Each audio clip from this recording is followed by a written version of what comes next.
Salut, c'est le Phénix et aujourd'hui on se retrouve pour une nouvelle analyse de personnages et aujourd'hui nous parlerons de Sirius Black. Pourquoi Sirius Black était-il aussi proche du père de Harry? Également, quel rôle a joué Sirius dans la vie de Harry Potter? Et en plus, vous découvrirez en fin de vidéo pourquoi, selon moi, Sirius Black a peut-être la pire vie de toute la saga Harry Potter. Let's go!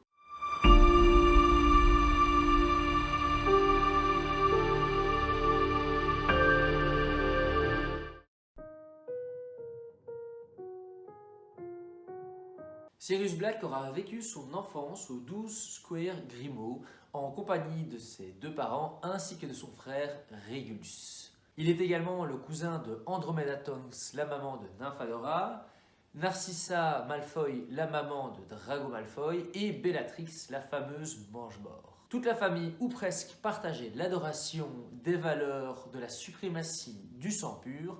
Sirius, lui, était totalement opposé à cette domination qui était présentée dans sa famille. Les parents de Sirius partageaient donc les idées de Voldemort, mais pas au point de rejoindre le rang des Mange-Morts. Toutefois, Régulus, lui, a fini par rejoindre les Mange-Morts par conviction, mais a voulu s'en détacher par la suite et a même voulu détruire Voldemort, ce qui causa malheureusement la perte de Régulus. Régulus mourut donc à un âge très jeune, vers ses 18 ans. Toute la famille de Sirius était liée à la maison Serpentard et pourtant Sirius entra dans la maison de Gryffondor. Juste avant que le Choixpeau l'emmène dans cette maison, il fit déjà la rencontre de James, le futur papa de Harry, dans le Poudlard Express. Après cela, tous les deux rencontrèrent et devinrent amis avec Peter Pettigrew et Remus Lupin. Ils forment un groupe assez soudé et en deuxième année, Sirius ainsi que ses autres amis découvrent que Remus Lupin est en fait un loup-garou. Au lieu de le repousser, ils décident de l'aider et veulent s'entraîner à devenir des animagi, c'est-à-dire des êtres humains ayant le pouvoir de se transformer en animal. Sirius décida de s'entraîner pour se transformer en un chien et après 3 ans de dur labeur, il réussit à se transformer en animagus, tout comme Peter Pettigrew, le rat, et James Potter, le cerf. Ainsi, durant les nuits de pleine lune, ils se serrèrent les coudes pour aider leur ami Remus Lupin. Toutefois, ils étaient un petit peu moins unis avec d'autres élèves de Poudlard, et notamment Severus Rogue. Sirius, accompagné de James, n'hésitait pas à essayer d'humilier Rogue durant toute sa scolarité. Il y avait une véritable haine entre Rogue d'un côté et Sirius et James de l'autre. Vers 16 ans, Sirius fut éjecté de la maison familiale par les parents. Heureusement, il trouva refuge auprès des parents de James et donc futurs grands-parents de Harry pendant une durée d'environ 1 an. Environ 4 ans se sont passés entre la fin du parcours scolaire de Sirius à Poudlard et son emprisonnement à Azkaban. Durant ces 4 ans, on ne connaît pas beaucoup d'informations sur sa vie.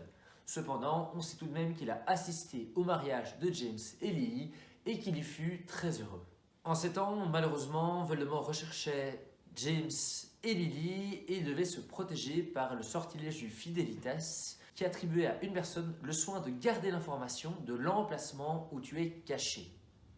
Aucune autre personne n'a le droit de révéler où tu es et ainsi la personne qui te poursuit ne peut pas découvrir ta cachette. Dans un premier temps, James pensait faire de Sirius son gardien du secret, c'est-à-dire la seule personne qui pouvait révéler l'endroit où James et Lily se cachaient. Sirius par contre a proposé que ce soit Peter Pettigrew le gardien du secret, car il disait que Voldemort n'allait certainement pas se douter que Peter Pettigrew, un sorcier moins puissant, allait pouvoir être le gardien du secret de la maison des Potter. Ce fut malheureusement une grave erreur car Peter Pettigrew, ayant peur de Voldemort, lui révélera le secret de l'emplacement où se trouvaient James et Lily et Voldemort tua malheureusement les parents de Harry. Suite à cette tragédie, Sirius partit rechercher Peter, le coupable de cette trahison. Il le retrouva dans une rue avec plein de moldus. Dans cette rue, Peter Pettigrew, par le biais d'une explosion, tua une douzaine de moldus avant de se couper un doigt et de se transformer en rat. Avant sa transformation, il a bien pris le soin de crier dans toute la rue que Sirius était le responsable de la mort des parents de Harry et que c'était lui qui avait dévoilé le secret à Voldemort. De cette manière, Peter Pettigrew pouvait accuser Sirius. Malheureusement, le plan maléfique de Peter Pettigrew a marché et Sirius Black fut emmené à Azkaban. Et en plus, Sirius n'a pas beaucoup opposé de résistance. Il s'est contenté de rire nerveusement sous le poids de la pression. Au début du tome 3, nous découvrons que Sirius est le premier homme à réussir à s'échapper de la prison d'Azkaban. En effet, dans la prison, dans le journal, dans la Gazette du Sorcier, il a découvert que Peter Pettigrew était en vie. Cela lui a donné de la force et il s'est transformé en chien et avec son maigre poids, il a pu passer entre les barreaux et fuir les détraqueurs. Une fois sorti d'Azkaban, il a tenté au fur et à mesure du tome 3 de se rapprocher de Poudlard et il voulait poursuivre Peter pour se venger de la trahison qu'il avait faite à son meilleur ami James. Au final, il ne réussira pas à coincer Peter, mais trouvera quand même le moyen de se montrer en tant qu'innocent à Harry, son filleul, ainsi qu'à Hermione et Ron. Il finira par s'enfuir sur le dos de Buck l'hippogriffe.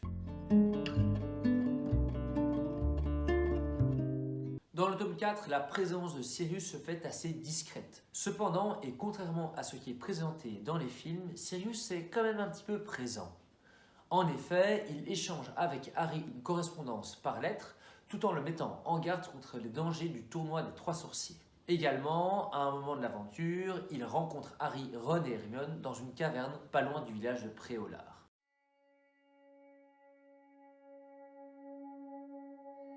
Au départ du tome 5, on se rend compte que Sirius laisse à disposition le Square Grimmauld, son ancienne maison familiale, à disposition de Dumbledore et de l'Ordre du Phénix. Il semble ravi et content de pouvoir proposer son aide en offrant un lieu de résistance. En plus d'offrir une base à l'Ordre du Phénix, Sirius se montrera très soucieux du futur de Harry et semblera défendre ses opinions. Néanmoins, Sirius doit rester cloîtré dans l'Ordre du Phénix. Il ne peut pas sortir pour diverses raisons, mais il est recherché non seulement par le ministère de la Magie, mais en plus, Peter Pettigrew sait qu'il peut se transformer en chien et donc Voldemort pourrait potentiellement le reconnaître. Une fois Harry, Ron et Hermione à Poudlard et une fois qu'il crée l'armée de Dumbledore, Sirius les félicite pour cette initiative très dynamique. Tout au long de l'année, il continuera à échanger des lettres avec Harry et à la fin du tome 5, il voulut sauver Harry et ses amis au ministère de la Magie, mais fut malheureusement tué par sa propre cousine, Bellatrix Lestrange. Vient maintenant le temps de donner un avis personnel sur ce personnage qui est Sirius Black. Il s'agit évidemment de quelque chose de subjectif. Si vous avez un avis sur ce personnage, sur sa vie, n'hésitez pas à l'écrire en commentaire. La première constatation que l'on peut faire est le rapport entre Sirius et sa famille. En effet, ils n'ont pas du tout les mêmes valeurs. Il est dans une famille qui prône les valeurs du sang pur, les valeurs de la domination de certains groupes de sorciers par rapport à d'autres, et Sirius est totalement opposé à ces idées qu'il trouve ridicules.